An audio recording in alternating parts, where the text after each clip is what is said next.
When leaders mock, history listens. Is it a curse or a predictable consequence of modern statecraft? A strange and compelling pattern has emerged on the world stage, unfolding with the grim certainty of a Greek tragedy. World leaders at the apex of power publicly mocked or dismissed the Philippines, a nation of over 115 million people. What followed was not a victory lap, but a startling, often severe downfall.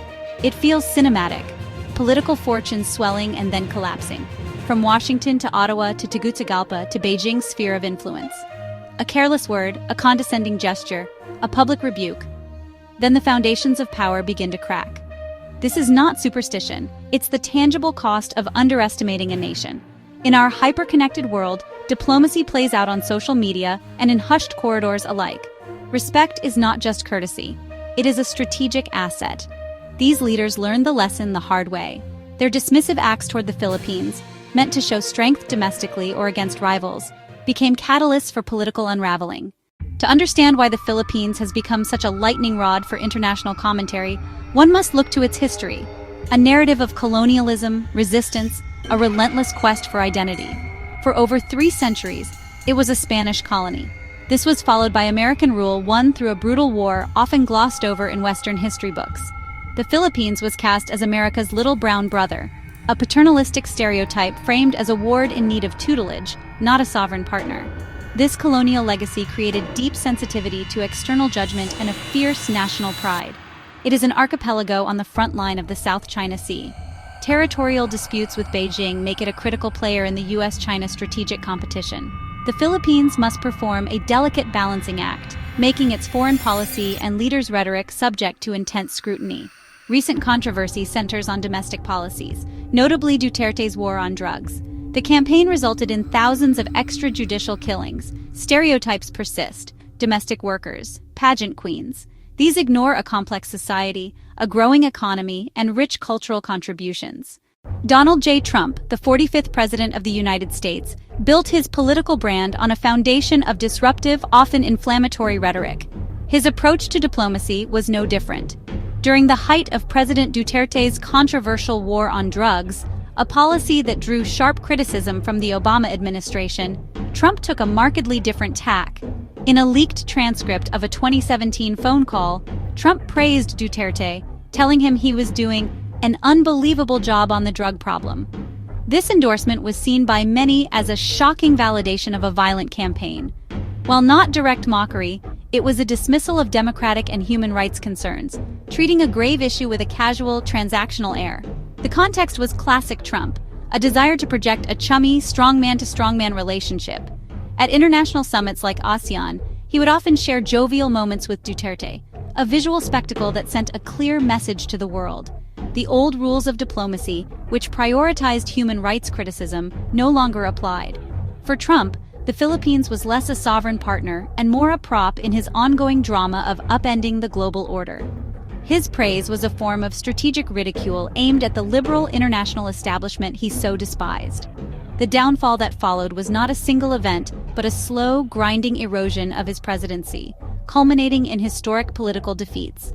His cavalier attitude toward human rights alienated key allies in Europe and Asia. Domestically, it fueled the narrative that he was coddling authoritarians, a charge that dogged his entire term. This perception contributed to the Democratic landslide in the 2018 midterm elections. His presidency was ultimately consumed by investigations, 2 impeachments, and a catastrophic handling of the COVID-19 pandemic, leading to his defeat in the 2020 presidential election. He became the first incumbent to lose the popular vote twice and the first in nearly 3 decades to fail to win re-election. After leaving office, his political and legal troubles only mounted, with investigations into his business practices and his role in the January 6th Capitol insurrection. The strongman who had casually praised another's brutal crackdown found his own power dismantled, his legacy tarnished, and his future mired in legal battles, a stunning reversal of fortune. Barack Obama, the 44th U.S. president, staked his foreign policy legacy on a pivot to Asia, a strategy designed to reassert American influence in the Pacific to counterbalance a rising China. The Philippines was a cornerstone of this policy, a treaty ally central to maritime security in the South China Sea. However, This strategic partnership collided head-on with Obama's other guiding principle, the promotion of democracy and human rights.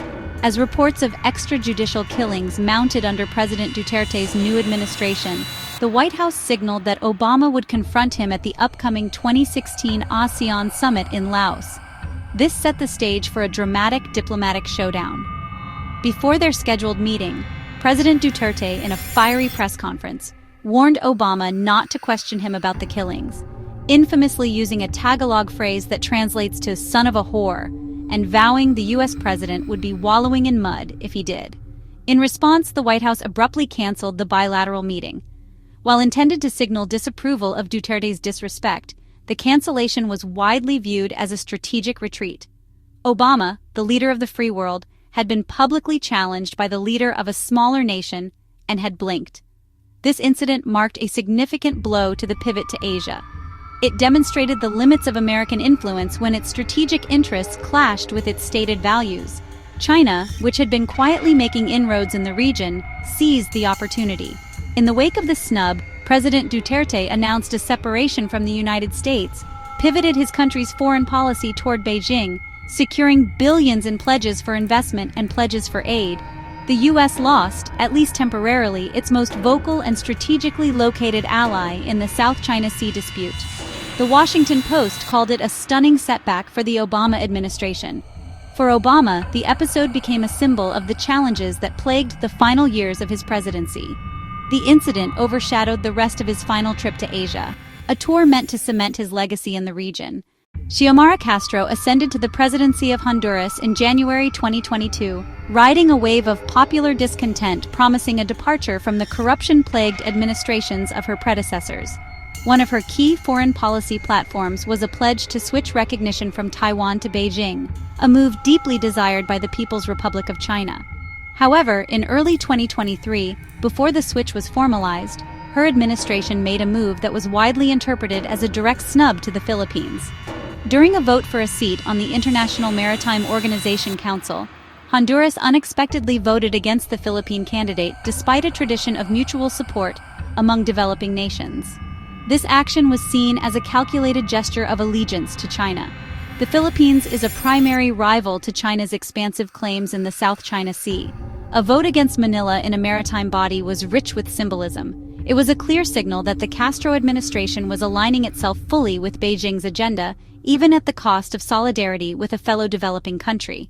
The mockery was not in words, but in action. A diplomatic betrayal designed to curry favor with a new, powerful patron. The Philippine Department of Foreign Affairs expressed deep disappointment. Shortly after this diplomatic maneuver and the official switch to Beijing, Castro's administration found itself mired in a cascade of domestic crises.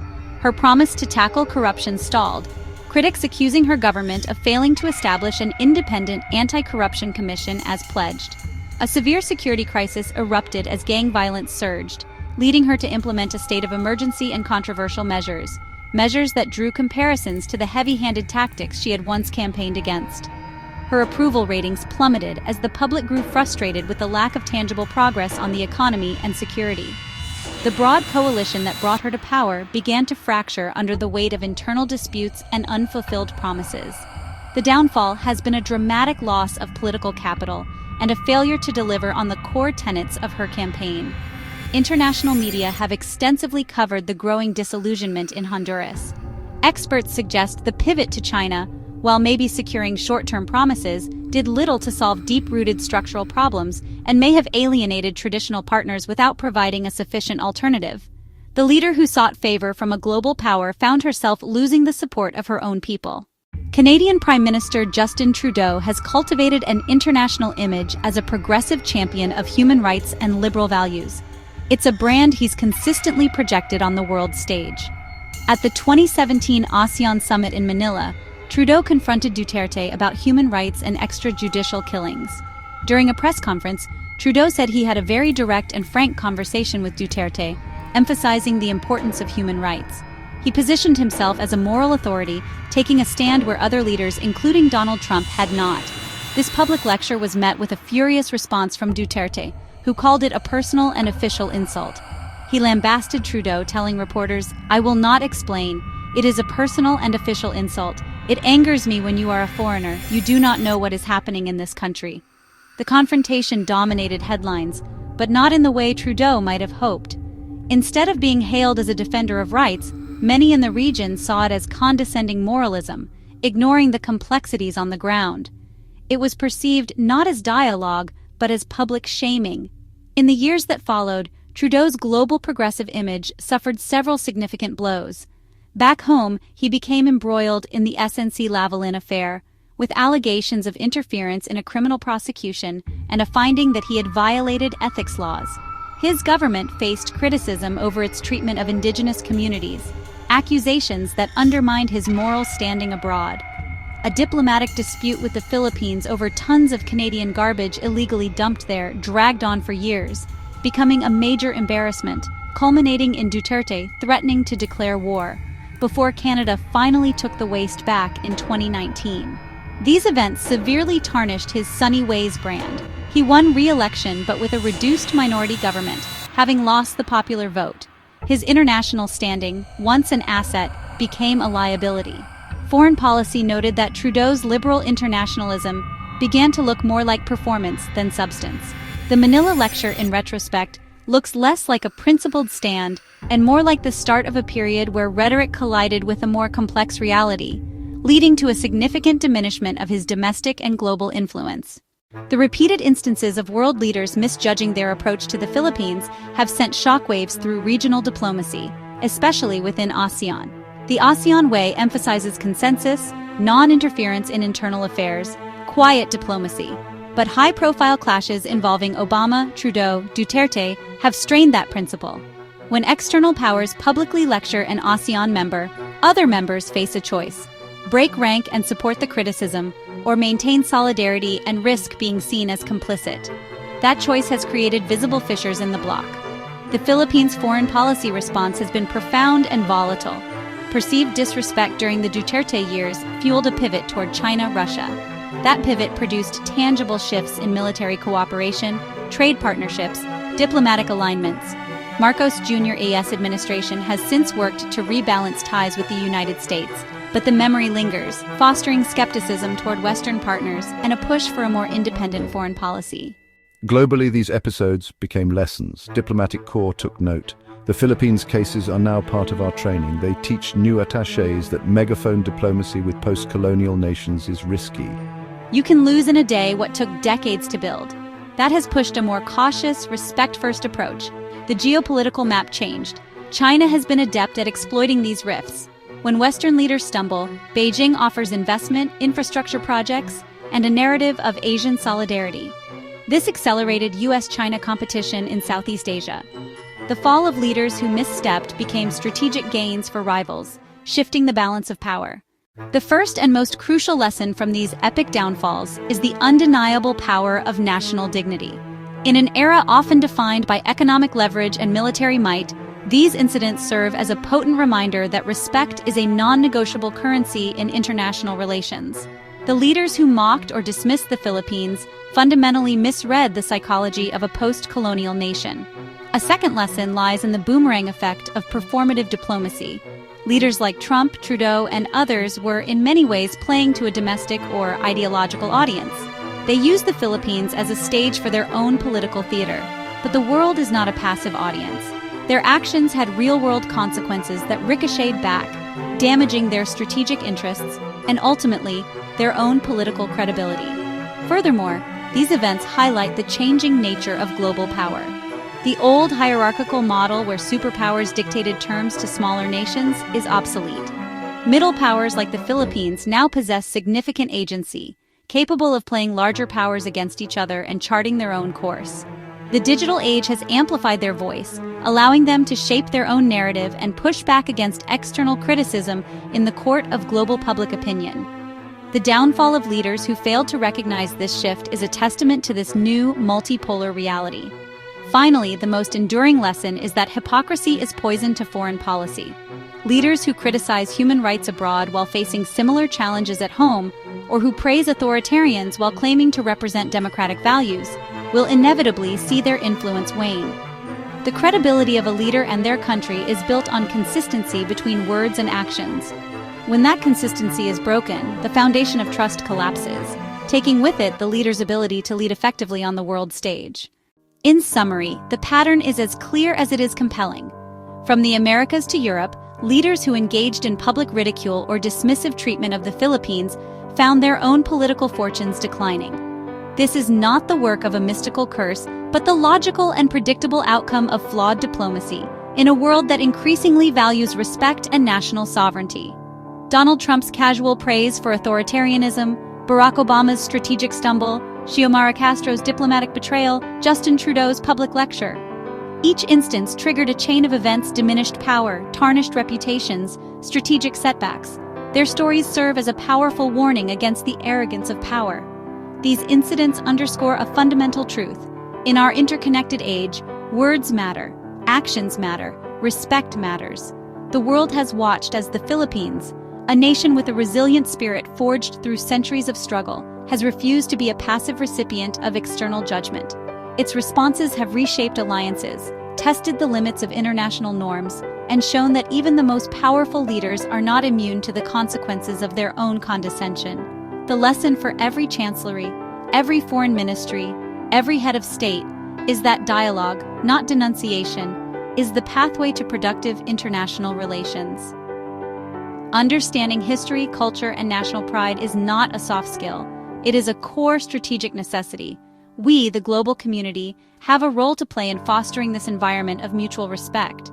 As citizens, we must demand a more sophisticated and empathetic form of statecraft from our leaders. Therefore, this is a call to action. Let us learn from the downfalls of those who chose mockery over dialogue. Let us move beyond the politics of insult and build a world where diplomacy is practiced not as a tool for dominance, but as an instrument for building a shared, more peaceful, and more respectful future for all nations, large and small.